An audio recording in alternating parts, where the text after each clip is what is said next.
let's today's the day.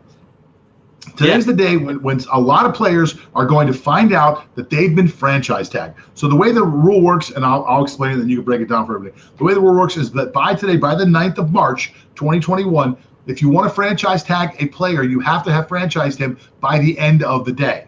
So by the end of the evening tonight, you've got to franchise the player. If you don't franchise people by today, then you are basically saying you're a free agent, go out and see what you're worth. There's a caveat to this. There is a small caveat to this. In years past, teams have already known what the salary cap was going to be, and then were able to figure out if they could franchise tag somebody. This year, for some reason, unbeknownst to anybody, we have no idea what the actual salary cap is yet. Somebody is still trying to figure out what the salary cap is for the upcoming year as we head into the franchise tag, and we're 6 or 7 days away from free agency starting. We have no idea what teams are going to be able to spend. But as of right now, we know who's been franchised, and we have an idea who may be franchised throughout the rest of the day. And Lance has got the list. Let's hear it.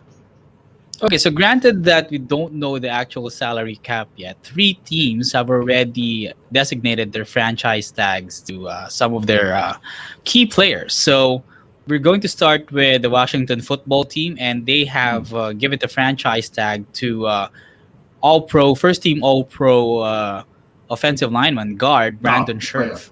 So that franchise tag is expected to be around $18.03 million for 1 year. Christ. And that could still adjust, granted, on what the final salary cap value is. So it could go up or it could slightly go down.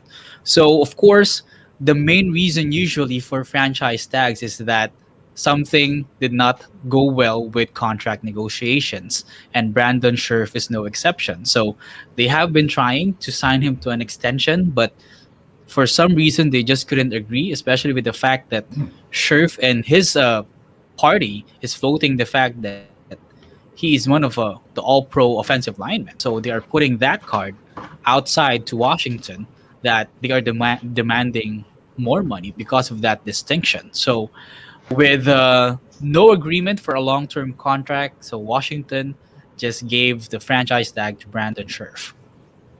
Yeah, what I heard was that he was asking for 4 years, $75 million. And that is just too much money for an interior lineman. It just is. I mean, you can't give somebody that kind of money who plays off one offensive lineman's position.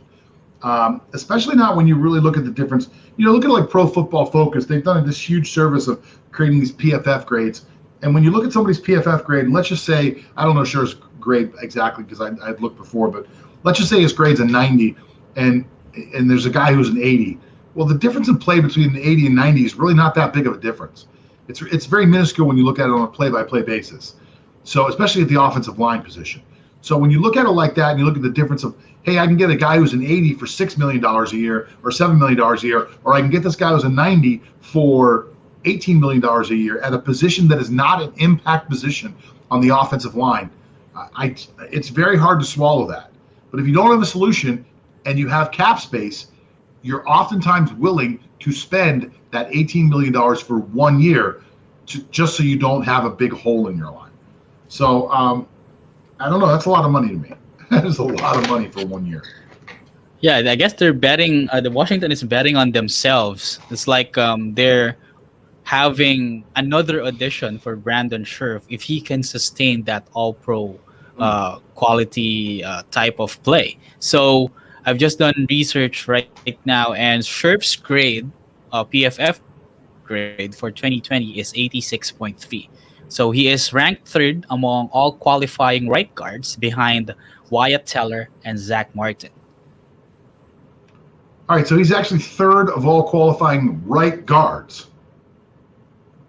So he's not the 3rd best guard in the league. He's the 3rd best right guard.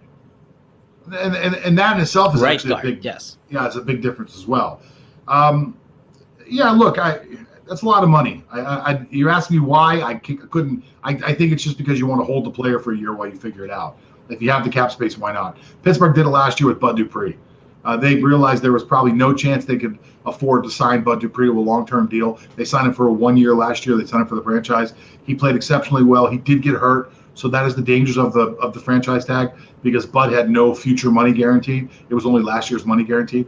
But again, I think he made like $17 million last year. So if you can't figure that out, even if your career ends, if you can't figure out how to manage $17 million plus what you made in your previous contract, then you're basically a moron. Anyway, who's next? Yeah.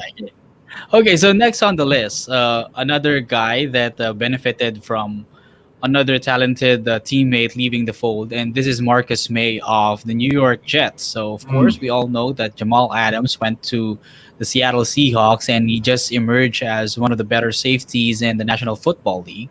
So, he was given the franchise tag by the Jets, and he is expected to earn $10.5 million for 1 year.